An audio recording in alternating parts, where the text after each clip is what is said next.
सभी को आत्मवंदन।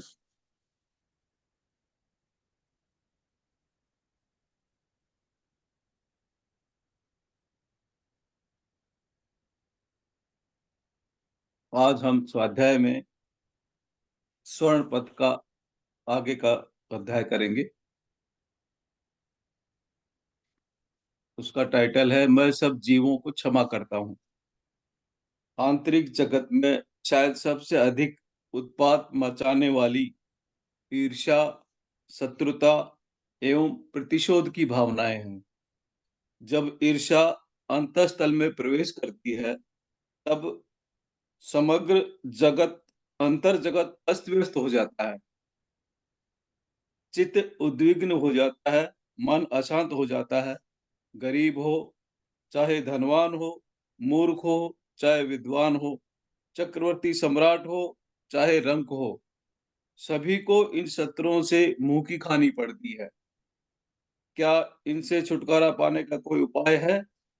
छुटकारे का सर्वोत्तम उपाय है विश्व क्षमा की भावना का साधन। उस व्यक्ति के अंतःस्थल में अविराम शांति विराजती है, जिसने अपने समस्त वैरियों, शत्रुओं, पापियों, दुखी करने वालों को क्षमा कर दिया है। जब आप क्षमा की भावना में रमण करते हैं, तब स्वार्थ तथा प्रतिशोध का कल्मश घुल जाता है। उग्रता, क्रोध, प्रतिहिंसा की धारणा क्रम से दूर होती जाती है और चित्त में समरसता का राज्य हो जाता है। ऐसा पुरुष अपना ही नहीं, अनेकों का लाभ कर सकता है। प्रातः सायं जब आप प्रार्थना करते हो, तब धर्मों की संभूत इस उक्ति पर भी विचार कीजिए। सोचिए कि आपकी शत्रुता किसी से नहीं है। मुँह से कहिए कि आप अपने समस्त शत्रुओं को हृदय से क्षमा दान देते हैं। आपने वैर का बदला लेने की धारणा को समूल नष्ट कर दिया है।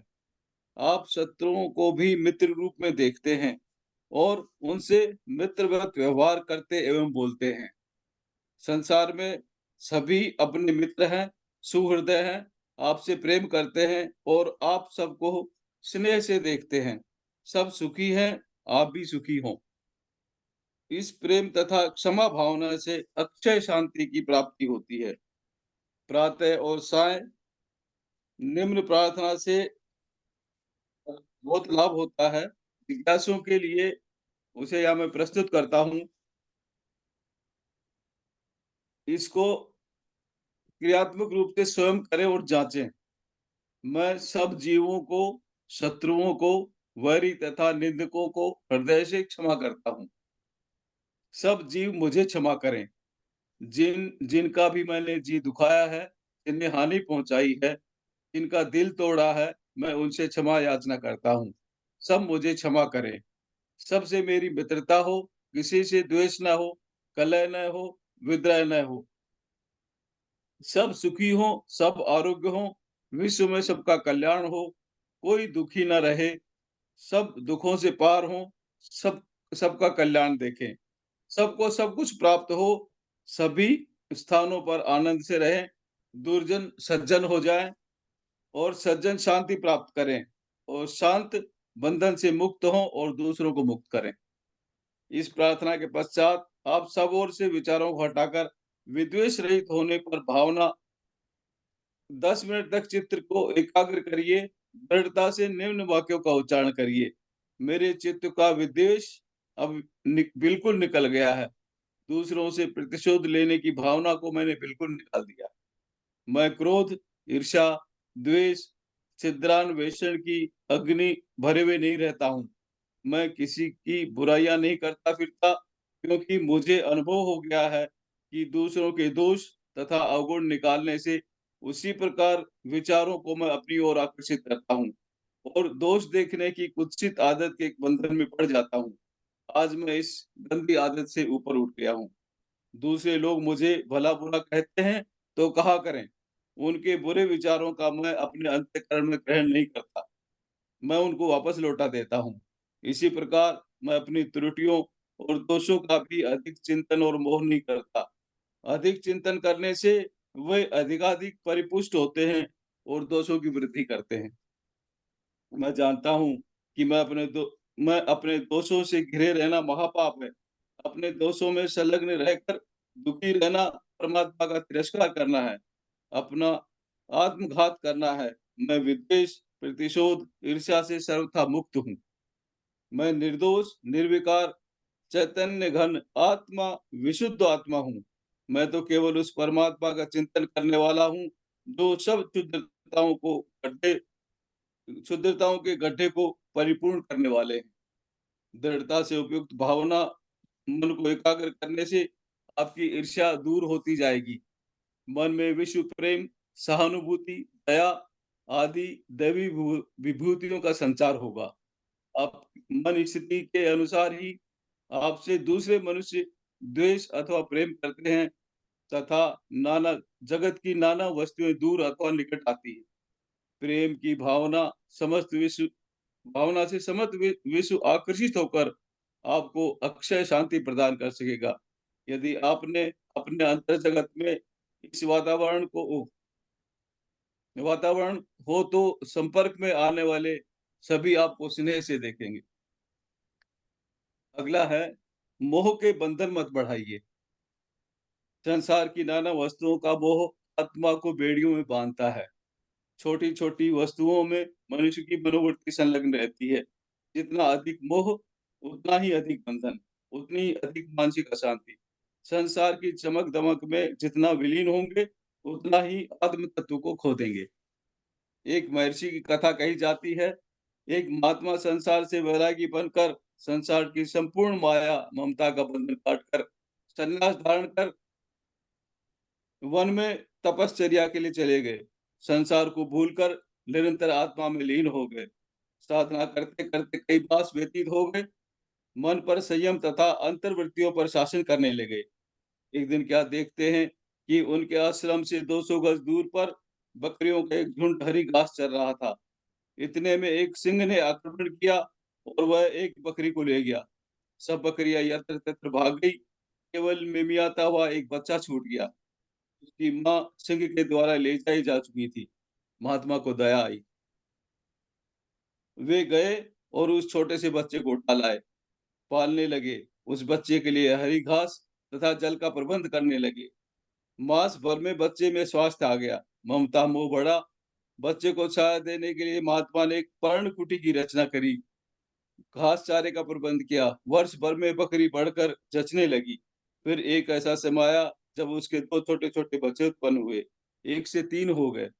महात्मा की चिंता और बढ़ी। अब उन्हें अधिक चारे तथा स्थान का प्रबंध करना पड़ा। होते-होते महात्मा के पास बकरियों का एक पूरा झुंड हो गया। जिस संसार को छोड़कर चले थे, मोहवश फिर उसी में वापस आ गए। उनकी आत्मा बकरी के प्रत्येक बच्चे से बंध गई। मनुष्य का मोह घर, जायदाद, बच्चे तथा छोटी-छोटी अनेक वस्तुओं के प्रति होता है, यही बंधन है। जब उसको किसी वस्तु की किसी प्रकार हानि पहुँचती है या किसी स्वार्थ पर चोट आती है, तब आत्मा को कष्ट होता है। मानस शांति भंग हो जाती है, मनुष्य अंदर ही अंदर मानसिक पीड़ा का अनुभव करता है। संतान का मोह मनुष्य की आत्मा का सबसे बड़ा बंधन है। आपके 3 बच्चे हैं, पत्नी है, इसमें कोई भी बीमार होकर मन शांति भंग कर सकता है। पत्नी को कोई रोग हो जाए, तो आपका मन दुखी रहने लगता है।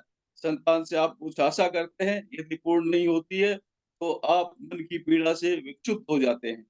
मान लीजिए आप एक छोटा-सा कुत्ता घर में पाल लेते हैं, एक प्राणी का घर में आगमन पर आत्मा पर एक नया बंधन होगा। उसके भोजन, स्वास्थ्य, निवास, प्रसन्नता इत्यादि की अनेक चिंताएँ आपकी आत्मा पर आ जाएँगी। घर में पला हुआ प्रत्येक पक्षी आपको छोटे-मोटे रस्सों से बाँधता है। किसी दूसरे व्यक्ति के बाल-बच्चों को अपने घर में रख लेना आत्मा के बोझ को बढ़ाता है। आपके पास एक घर है, आप एक और घर लेने की कामना करते हैं, ये नया बंधन होगा। आवश्यकता से अधिक कुछ भी रखना, तरह-तरह के शौक, फैशन परस्ती, धन की तृष्णा, भोग-विलास की अतृप्त कामना, आत्मा के बंधन है। इनमें से प्रत्येक में बंध कर मनुष्य तड़फड़ाया करता है। मोह के ये बंधन मजबूत जंजीरों से आपको बाँधे हुए हैं। जब आप मन शांति का लाभ उठाना चाहते हैं, तब इनमें से कोई भोग पदार्थ आपको खींचकर पुनः पहले वाली स्थितियों में ला पटकता है। मनुष्य की मुक्ति नहीं, स्वतंत्रता नहीं। आपका परिवार, प्रत्येक व्यक्ति आप पर एक प्रकार का बंधन है, ऋण बंधन है, फैशन की वस्तुएँ, जिनके एक दिन न होने से आपका दुःख बड़ा अनुभव करते हैं। आपका बंधन है मादक द्रव्य, शराब, तंबाकू, चाय-बीड़ी इत्यादि, ये भी एक बंधन है। आपको आध्यात्म पथ में अग्रसर नहीं होने देते। आपका प्रत्येक सामाजिक, आर्थिक, पारिवारिक उत्तरदायित्व आप पर बंधन स्वरूप होकर आता है। यदि आपको बढ़िया-बढ़िया सूट, कीमती वस्त्र पहनने का व्यसन है, तो इनकी अनुपस्थिति में आप मन शांति भंग कर लेंगे। यदि किसी एक दिन साधारण भोजन प्राप्त हुआ, तो आप ना भोग सिकोड़ने लगेंगे। तो यह भी मन को शांति भंग करने वाला होगा। 2-4 दिन के लिए भी आपको साधारण घर, कुटी या धर्मशाला में रहना पड़े, तो आप बिगड़ ही उठेंगे। इसी ये सब इसलिए है कि आपने विभिन्न रूपों से अपने आप को कृत्रिम उत्तरदायित्वों से बाँध लिया है। आत्म तत्व खो दिया है, ज़रूरत से अधिक संसार में लिप्त हो गए, अपनी आत्मा के प्रति ईमानदार नहीं रहे। आपका संबंध संसार की इस अस्थिर एवं क्षणिक सुख देने वाली वस्तुओं से नहीं हो सकता। आप उत्तम वस्त्रों में से अपने जीवन के निरपेक्ष को सत्य साबित नहीं कर सकते। आप स्वतंत्र संसार के क्षुद्र बंधनों से उन्मुक्त आत्मा हैं। आप वस्त्र नहीं, आभूषण नहीं, संसार के भोग विलास नहीं, प्रत्युत सच्चित आनंद स्वरूप आत्मा है। आपका निकट संबंध आदि स्रोत परमात्मा से है। उसी सत्ता में विलीन होने से आत्म संतोष प्राप्त होता है। आपके जो संबंध आपको संसार से जकड़े हुए हैं, वे दुःख स्वरूप हैं। मृत्यु से जो आपको भय प्रतीत होता है, उसका कारण भी ये सांसारिक मोह ही है। माता-पिता, भाई, पत्नी, पुत्र कोई भी संबंधी आपके साथ सर्वथा नहीं रहने वाला। ये बाह्य बंधन है, सबसे उत्तम मार्ग यह है कि इनमें रहते हुए भी सदा अपने आप को पृथक समझा जाए। जैसे कमल जल में रहते हुए भी सदा जल से ऊपर रहता है, उसी प्रकार सांसारिक बंधनों में रहते हुए, गृहस्थ के कर्तव्यों का पालन करते हुए भी सदा अपने आप को संसार से मुक्त देखिए। मैं संसार से सर्वथा मुक्त हूँ, ऐसा मेरा इतना लगाव इतना ही है कि कमल का जल से है। धन, मान, संपदा, वासना के चक्र, बनाव, श्रृंगार, पद, गौरव, माया, मोह कोई मुझे सदा के लिए नहीं बाँध सकते। मैं संसार के मिथ्या अस्थिरता में व्यर्थता को समझ गया हूँ। संसार से मेरा संबंध अस्थायी है, मैं तो आत्मा हूँ। आत्म तत्वों से विभूषित हूँ। अनंत कंत परमेश्वर जिसमें समस्त इच्छाओं का निरोध होकर अक्षय सुख, आनंद, उल्लास प्राप्त होता है, उससे मेरा निकट का संबंध है। मैं आत्मा के महान तत्व को अपने जीवन में स्पष्ट कर रहा हूँ। मेरा अस्तित्व महान उद्देश्य की पूर्ति के लिए हुआ है। मैं जीवन की उलझनों में अपने आत्मा को नहीं भूलूँगा। मैं सांसारिक समस्याओं, खान-पान, श्रृंगार, धन एकत्रित करना, दूसरों का माल हड़पना, अनुचित हस्तक्षेप, रिश्वतखोरी से बहुत ऊँचा हूँ। मैं इन सारी बातों से स्वतंत्र हूँ। मेरे मन की छिपी हुई अभद्र कल्पनाएँ, पापमय वासनाएँ नष्ट हो चुकी हैं। धन, जन, प्रतिष्ठा, जायदाद की आसक्ति तथा ईर्ष्या, द्वेष रहित होकर मैं परम निर्मल हो गया हूँ। मैं विशुद्ध आत्मा हूँ। मेरी सांसारिक रुकावटें हट गई हैं। सब पार्थिव बंधन खुल गए हैं। उपयुक्त भावनाएँ मन में रमण करिए। पुनः-पुनः इस पर विचार करने से आत्मचिंतन की भावना गुप्त मन में स्थायी हो जाएगी। अज्ञानता, जन्मोह दूर हो जाएगा, आत्म भाव का उदय होगा। आपकी अशांति, छोटे-मोटे झगड़े, व्यर्थ की दुर्विसंधि, क्षुद्र वस्तुओं के प्रति मोह, शरीर, रुपया, मान, ईर्ष्या, वासना, तृप्ति संबंधी चिंताएँ, समस्त उद्वेग, मानसिक परतंत्रता दूर हो जाएगी। अतः संसार की चमक-दमक में अपने आप को, आत्म तत्व को न खो दें। आवश्यकता से अधिक धन संग्रह करके मोह त्याग दीजिए। आपके लिए एक मकान ही पर्याप्त है। व्यर्थ के लेन-देन, सूद पर रुपया देना, खाद्य पदार्थों का संग्रह करना आदि त्याग दीजिए। परिवार की वृद्धि न कीजिए, दूसरों की ज़िम्मेदारियाँ अपने ऊपर लेना मूर्खता है। अपने ऊपर कम से कम बोझ रखिए। मैं आत्म तत्व हूँ, इस प्रकार के विचारों से मुक्त हूँ। इस भावना का चिंतन और व्यवहार करने से जगत को आनंद में दिखने लगता है। निर्लिप्त अवस्थाएँ ही मन शांति स्थिर रह सकती है। उठिए, अपनी आत्मा को बंधनों से काट डालिए। धन्यवाद सर।